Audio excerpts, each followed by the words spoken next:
السلام علیکم ولید صاحب، کیا حال چال ہے بھائی؟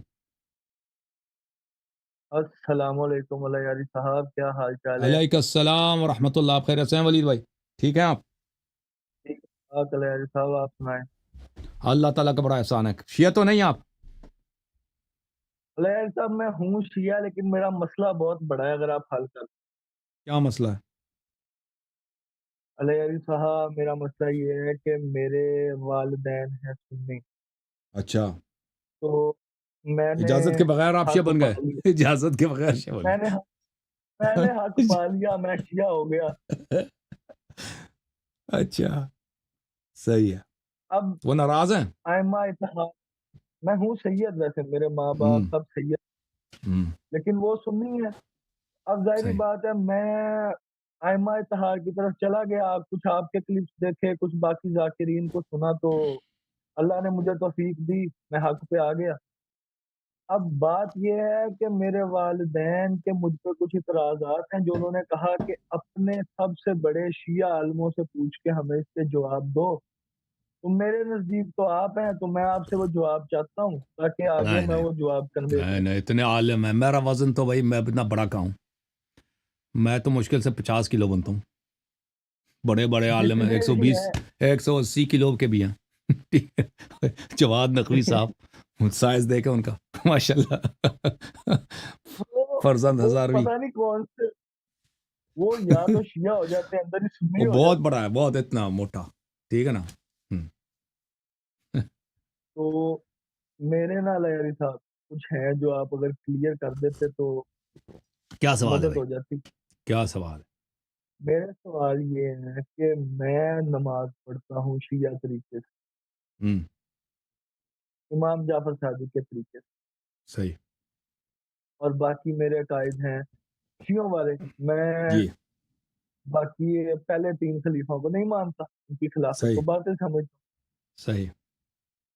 اب میرے ماں اور جو روزے کا وقت ہے، روزہ بھی فقہ جعفری کے مطابق کھولتا ہوں۔ اچھا، سوال کیا ہے بھائی؟ سوال کیا ہے؟ سوال یہ ہے کہ میرے ماں باپ مجھے یہ کہتے ہیں کہ اگر تم ہماری بات مان کے نماز سنیوں کے طریقے سے پڑھ لو گے اور روزہ سنیوں کے وقت کے مطابق کھول لو گے، کیونکہ تمہارے اوپر اطاعت والدین فرض ہے، تو تمہیں اس کا گناہ نہیں ہوگا۔ نہیں، اطاعت والدین اس طرح نہیں ہے کہ اطاعت والدین ہر چیز میں واجب ہے نا. اللہ کی گناہ میں اجازت نہیں ہے نا اطاعت والدین. اگر وہ والدین کسی کا ہندو ہو نا، کسی کا ہندو ہو والدین، وہ تو یہی کہے گا کہ بھائی آپ دیکھیں میں آپ والدین آپ کے دین میں بلا اطاعت والدین واجب ہے، تو آپ آ جاؤ ہمارے ساتھ مندر چلتے ہیں نا، مندر وہ بت کے سامنے آ کے سجدہ کرتے ہیں. وہ تو یہی کہیں گے نا. جی اگر آپ جی مثلا جی کسی کے بہت سارے ہیں جو ہندو سے مسلمان ہوئے ہیں. پاکستان پہلے تو سبھی ہندو تھے، ہندوستان پاکستان.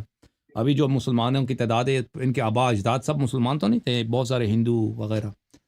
تو وہ تو یہی جی کہیں گے بھائی کہ آپ ہماری بات مان لیں. تو یہ ان چیزوں میں ماں باپ کی وہ اطاعت نہیں ہوتی. ماں باپ کی وہ ماں باپ کے ساتھ نیکی کرنا واجب ہے، ان کو اذیت کرنا حرام ہے. ٹھیک ہے نا؟ اور لیکن ان کا ہر بات ماننا واجب نہیں ہے. دنیا جو عام چیزوں عام زندگی کی چیزیں ہیں نا، عام زندگی کی باتیں ہیں، وہ والد صاحب کہتے ہیں پانی پلا دو بھائی. والد صاحب کہہ جی دیں کہ آپ بازار سے وہ سبزی لے کے آؤ نا، اس طرح کی چیزیں وہ کرنی چاہیے، بات ماننی چاہیے. اور کیونکہ نہ کرنے سے جی بھی ان کی توہین ہوتی ہے، دل آزاری بھی ہوتی ہے، اور اذیت کرنا حرام ہے، نیکی کرنا واجب ہے. ان چیزوں کو کرنی چاہیے. لیکن کسی کا والد صاحب کہہ دیں کہ بھائی تم آج سے تم نے میرے ساتھ بیٹھ کے شراب پینا ہے بھائی. ٹھیک ہے نا؟ وہ ہے دنیا میں ایسے لوگ شرابی ہیں کہ نہیں ہے بھائی؟ ہیں۔ والد صاحب شرابی ہیں بھائی، وہ ان کو شراب وسکی کا آئے آؤ بیٹے ادھر آج وسکی کا بوتل لے کے آیا، بیٹے کو وسکی پلانا چاہ رہا ہے. تو وہ کوئی ضروری نہیں آپ مان لیں، وہ بلکہ اس کو نہ ماننا واجب ہے. ٹھیک ہے نا؟ ایسے چیزوں کو جو حرام کی طرف والدین اگر بلائیں، لیکن بے عزتی نہیں کرنی چاہیے کہ ہم بے عزت کریں اس کو کہ بھائی اس کو گالی دے دیں. نہیں، بے عزتی نہیں، احترام ادب کے ساتھ کہ بھائی آپ کا طریقہ باطل ہے. آپ مجھے بلا رہے ہیں کہ فرض کریں کہ اب میں وسکی آپ کے ساتھ پی لوں، بھائی میں جی وسکی نہیں پی سکتا، یہ میرے دین میں حرام ہے، میں مسلمان ہوں. میں آپ کے ساتھ دوسری طرح کام کرتا ہوں نا، دوسری نیکی کرتا ہوں اس طرح. اللہ آپ کو جزائے خیر دے میرے بھائی. Thank you sir. اللہ صاحب بات جی جی. وہ یہ بات ہے کہ وہ کہتے ہیں کہ ہم مسلمان ہیں، وہ جو آپ کہہ رہے ہیں نا، اگر کافر کہتا ہے کہ ہندو مسلمان ہو آپ ان جاؤ کو تو یہ سمجھا دینا کہ مسلمان سب ایک جیسے نہیں ہے نا، مسلمان کے مختلف فرقے ہیں. تو آپ کہہ دیں کہ میں مسلمان ہوں، میں اس طرح نہیں کہ سب مسلمان جو ہے وہ صحیح راستے پر ہیں. رسول صلی اللہ علیہ وسلم نے خود فرمایا کہ میرے امت کے 73 فرقے ہوں گے، ان میں سے 72 کہاں جائیں گے بھائی بتاؤ؟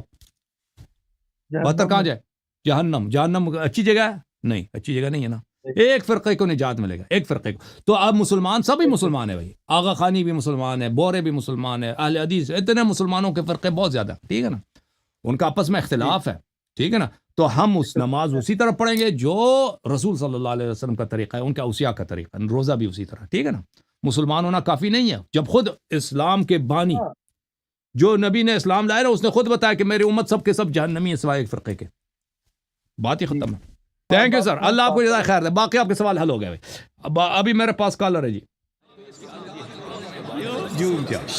جھوم جاؤ پرواز کرو، کیوں فخر سے سر اٹھا، کیونکہ اللہ تعالیٰ نے تمہیں انتخاب کیا. صراط حق پر صرف تم ہو، صراط ایمان پر صرف کیا، کیونکہ اللہ تعالیٰ نے تمہیں انتخاب کیا. صراط حق پر صرف تم ہو، صراط ایمان پر صرف